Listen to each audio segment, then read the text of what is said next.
que aconteceu que, de fato, as pessoas não querem mais saber da verdade, não querem mais saber do estudo, não querem saber mais da investigação, não querem saber mais daquilo que realmente promove o bem, seja ele de modo estético, seja ele literário, seja ele artístico, seja ele na profissão, etc. Olha, durante bons anos, né, vamos botar aí muito mais do que décadas, eu ouso dizer até séculos, a sociedade ela ficou envolta numa rede de mentiras que assim, é facilmente acreditável quando você não tem uma voz contrária. Tá?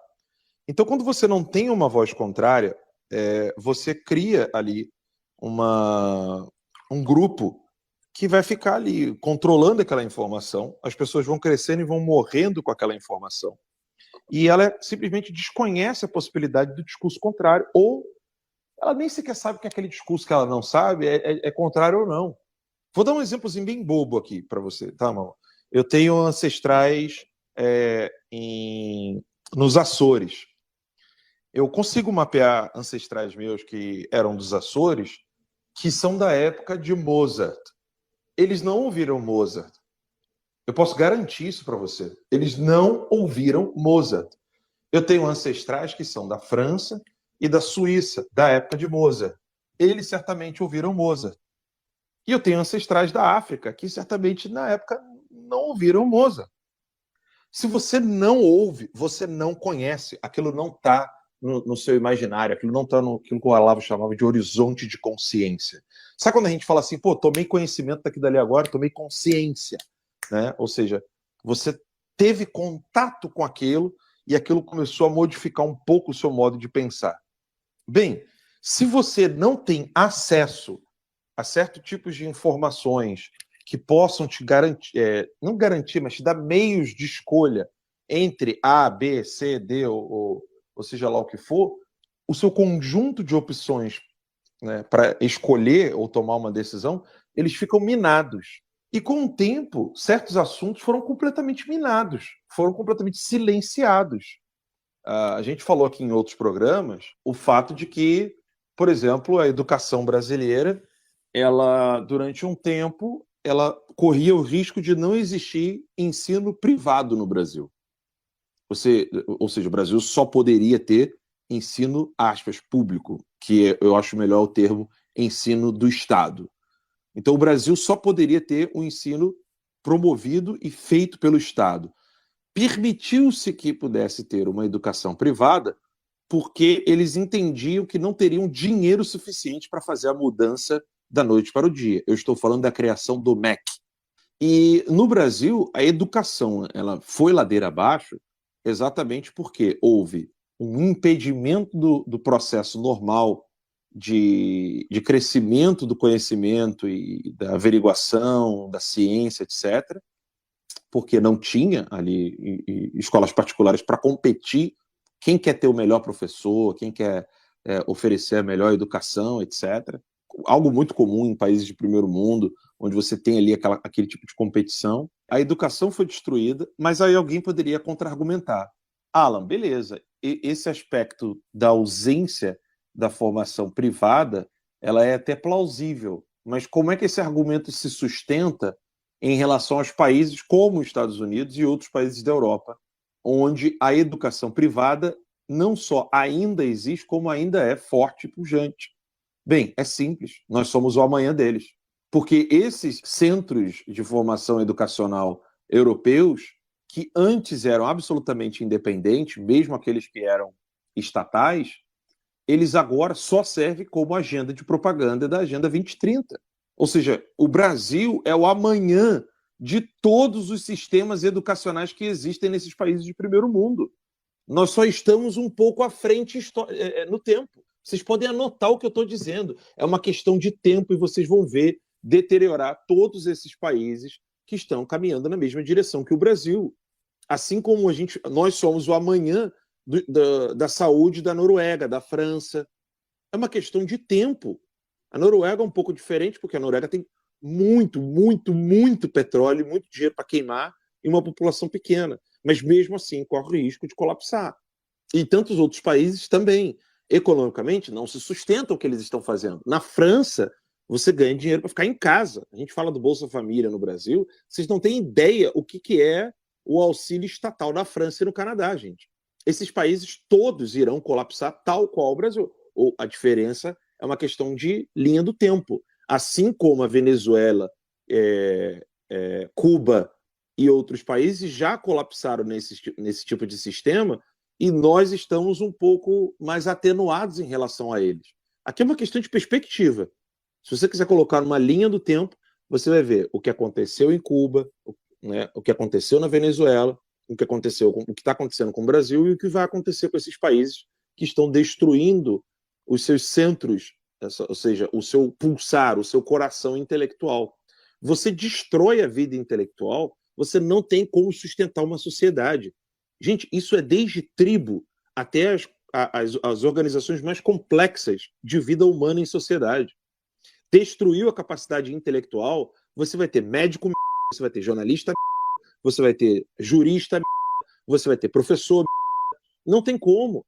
É impossível você ter uma sociedade robusta, uma sociedade que realmente consegue frear os seus anseios maléficos e conseguir aspirar um pouco mais aquelas coisas mais elevadas da sociedade humana. É impossível você fazer isso sem formação. Se alguém quiser contra-argumentar dizendo assim, não, Alan, mas e a minha avó, que era uma pessoa tão piedosa e não tinha formação? Eu falei assim, filhão, não confunda diploma com formação intelectual. A sua avó, quando ela era uma pessoa maravilhosa, se ela foi uma pessoa maravilhosa como foi a minha, a formação que ela recebeu foi de excelência. Formação de excelência.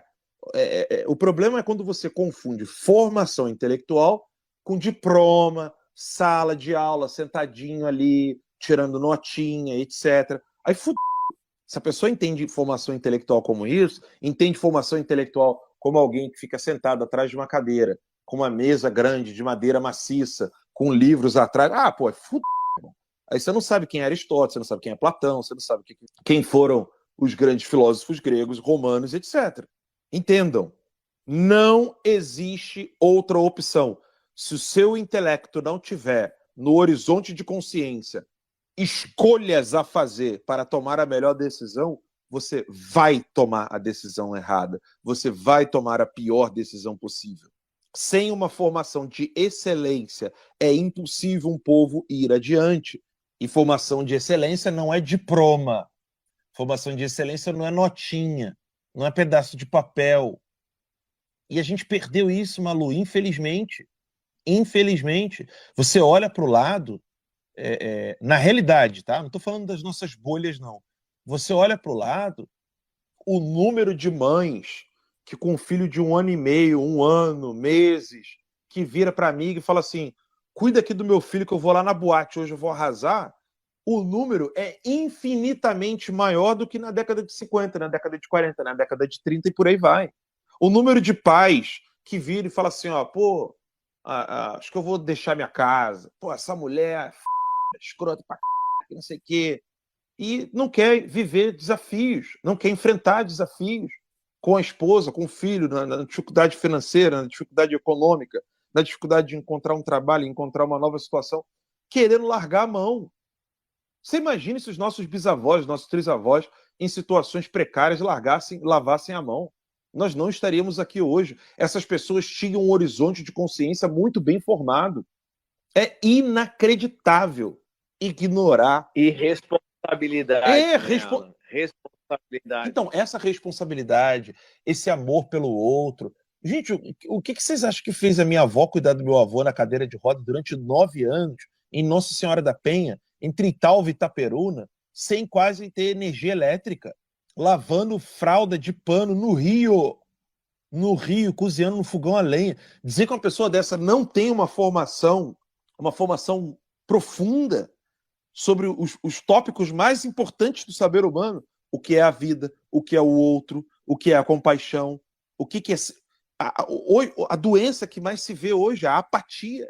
Você sai da cidade, vai para o campo, você percebe que parece que tem um campo de força que cria apatia nas pessoas na cidade. E parece que conforme você vai saindo da cidade, parece criptonito o negócio. Vai tirando a apatia das pessoas, as pessoas começam a ter empatia. Ele quer saber Onde que é a padaria? O cara vai te dar a maior atenção do mundo para te dizer quantas ruas você tem que virar. Hoje em dia tem o Waze, né? Tem o Waze, tem Google. Mas a gente consegue ver isso com os próprios olhos.